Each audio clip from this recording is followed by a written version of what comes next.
हरे कृष्णा। राधे राधे दोस्तों, स्वागत है आपका हमारे YouTube चैनल में। आज के इस वीडियो में मैं आपको बताऊंगी कि निर्जला एकादशी कब है, व्रत कब रखें, निर्जला एकादशी की पूजा विधि और महत्व के बारे में। और मैं आपको यह भी बताऊंगी कि इस दिन भगवान विष्णु को क्या भोग लगाए, भगवान श्री हरि का प्रिय भोग क्या है जिससे भगवान श्री हरि विष्णु आपसे खुश हो जाए और आप पर अपना आशीर्वाद सदा सर्वदा बनाए रखे। तो चलिए जानते हैं।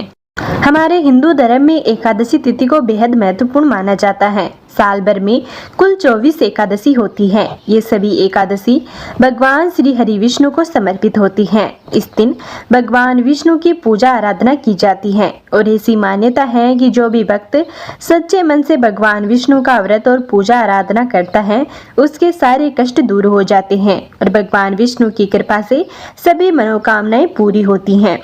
लेकिन इन सभी एकादशियों में से ज्येष्ठ मास के शुक्ल पक्ष की निर्जला एकादशी को सबसे खास माना जाता है, क्योंकि ऐसा माना जाता है कि यह एक एकादशी साल भर में पड़ने वाली सभी एकादशियों का फल दे देती है। इस व्रत में महिलाएं बिना अन्न जल ग्रहण किए निर्जला व्रत रखती हैं। यह व्रत सभी एकादशी व्रतों में सबसे ज्यादा कठिन होता है। इसलिए कहा जाता है कि निर्जला एकादशी का व्रत करने से भगवान विष्णु की असीम कृपा प्राप्त होती है और अंत में मोक्ष की प्राप्ति होती है।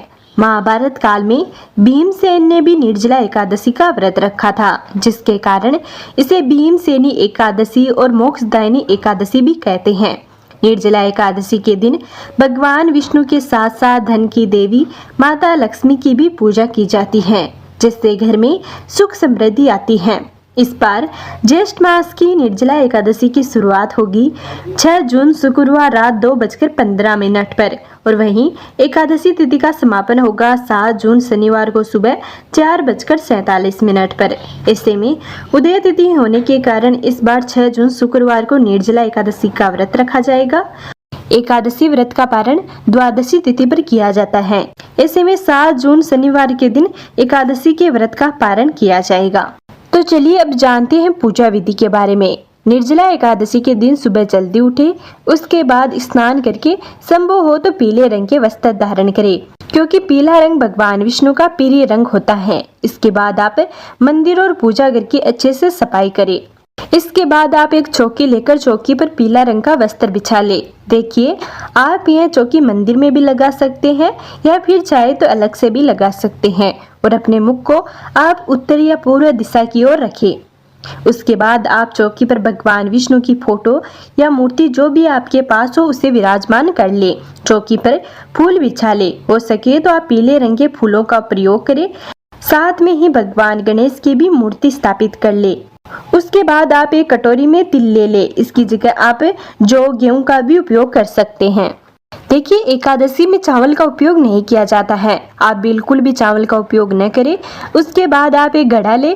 घड़ा थोड़ा बड़ा ले, क्योंकि ये घड़ा दान किया जाता है, जिसके कारण वो अपने काम में से ले सके। आपको कोरा घड़ा लेना है। यूज किया हुआ घड़ा काम में नहीं लेना है। इसके साथ इसका ढक्कन भी लगा ले। इसके बाद जो भी आपके पास मौसमी फल हो, जैसे तरबूज, खीरा, ककड़ी, वो आप रख ले और इसके बाद हमें एक देसी घी का दीपक जला लेना है। इसके बाद आप एक कलश में जल लेकर फूल की सहायता से भगवान विष्णु, माता लक्ष्मी, भगवान गणेश और चौकी का शुद्धिकरण कर ले। इसके बाद वस्त्र की भावना से भगवान गणेश और भगवान विष्णु को जनेऊ और कलावा अर्पित कर दे और जो हमने घड़ा लिया था उसके कंठ पर भी आप मोहली बांध ले। उसके बाद हम भगवान गणेश का तिलक और तिल अर्पित करते हुए पूजन कर लेंगे, क्योंकि देखिए, किसी भी पूजा में भगवान गणेश की पूजा सबसे पहले की जाती है। उसके बाद हम भगवान विष्णु को, माता लक्ष्मी को और फोटो में जो भी देवी देवता है उनका टीका कर देंगे। इसके बाद आप घड़े पर भी एक टीका लगा दे और इसके बाद आप जो भी फूल हो वह फूल आप भगवान विष्णु, माता लक्ष्मी और भगवान गणेश को अर्पित कर दे।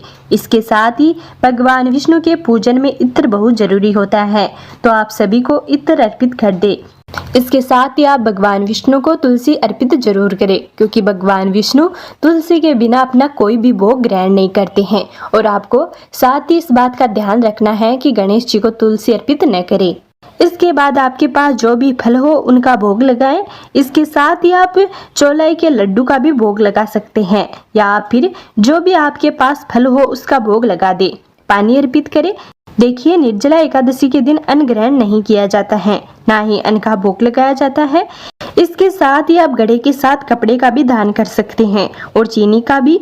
इसके साथ ही आप गड़े के साथ कपड़े का भी दान दे सकते हैं और चीनी का भी। इसके साथ ही आप अपनी श्रद्धा के अनुसार पैसे दे सकते हैं। ये सारा सामान भी आप रख ले।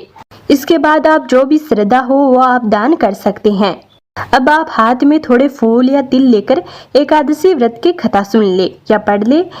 इसके बाद जो भी आपने हाथ में ले रखा है उसे भगवान के सामने अर्पित कर दे। इसके बाद आप आरती करें। आरती करने के बाद आप भगवान विष्णु के सामने हाथ जोड़कर समायासना कर ले कि हे भगवान, यदि इस व्रत में या पूजा करने में हमसे किसी प्रकार की भूल हुई हो तो हमें माफ कर दे और अपना आशीर्वाद हम पर सदा बनाए रखे। तो इस तरह से निर्जला एकादशी का पूजन किया जाता है। निर्जला एकादशी का व्रत 2 तरह से किया जाता है। यदि आप पूरे दिन निर्जला और निराहार रहकर व्रत करते हैं तो आपको साल भर में पड़ने वाले सभी एकादशी का फल मिल जाता है। यदि आपसे ऐसा नहीं होता है, यदि आप पूरे दिन निर्जला नहीं रह सकते हो तो आप भगवान विष्णु की पूजा करने के बाद शाम के समय नींबू का रस या आम का शरबत पी सकते हैं या आप जल में चीनी डालकर भी पी सकते हैं। इस दिन मीठे शरबत का ही प्रयोग किया जाता है तथा मीठे शरबत का ही दान किया जाता है। और यदि आप निर्जला एकादशी का व्रत ना भी रख पाए तो आप इस दिन भगवान विष्णु की पूजा अवश्य करें। अब जानिए निर्जला एकादशी के पारण के बारे में। यदि आप 6 जून शुक्रवार के दिन निर्जला एकादशी का व्रत रखते हैं तो आप उसका पारण 7 जून शनिवार को दोपहर में 1:44 से शाम 4:31 के बीच में कर सकते हैं। वहीं कुछ लोग यानी कि वैष्णवजन जो लोग होते हैं वह निर्जला एकादशी का व्रत 7 जून को रखेंगे तो वह एकादशी के व्रत का पारण 8 जून को करेंगे। तो वह सुबह 5:23 से 7:17 के बीच में एकादशी के व्रत का पारण कर सकते हैं। निर्जला एकादशी पर भगवान विष्णु को तुलसी की मंजरी अर्पित करना चाहिए। मान्यता है कि ऐसा करने से भगवान विष्णु प्रसन्न होते हैं और आर्थिक समस्याओं से छुटकारा मिलता है। तुलसी की मंजरी को एकादशी के एक दिन पूर्व ही तोड़कर रख लेना चाहिए। इसके साथ ही इस दिन भगवान विष्णु और माता लक्ष्मी को श्रीफल भी चढ़ाना चाहिए। निर्जला एकादशी पर पूजन करने के दौरान भगवान विष्णु को तुलसी के पत्ते अर्पित करना शुभ माना गया है। मान्यता है कि ऐसा करने से व्रती मनचाहा जीवन साथी मिलता है। यदि आप समस्याओं से घिरे रहते हैं तो आप पूजा के दौरान भगवान विष्णु और मां लक्ष्मी को गुड़ से बनी खीर अर्पित करें। मान्यता है कि भगवान श्री हरि और माता को खीर बहुत ही प्रिय होती है। ऐसा करने से वे प्रसन्न होते हैं और व्रती को तमाम समस्याओं से छुटकारा मिलता है। भगवान को खंडित यानी टूटे चावल की खीर नहीं चढ़ाना चाहिए। तो ये था आज का वीडियो। अगर आपको इसके बारे में और अधिक जानकारी चाहिए तो प्लीज़ हमें कमेंट करके ज़रूर बताएं और वीडियो पसंद आया हो तो वीडियो को लाइक और चैनल को सब्सक्राइब ज़रूर करें।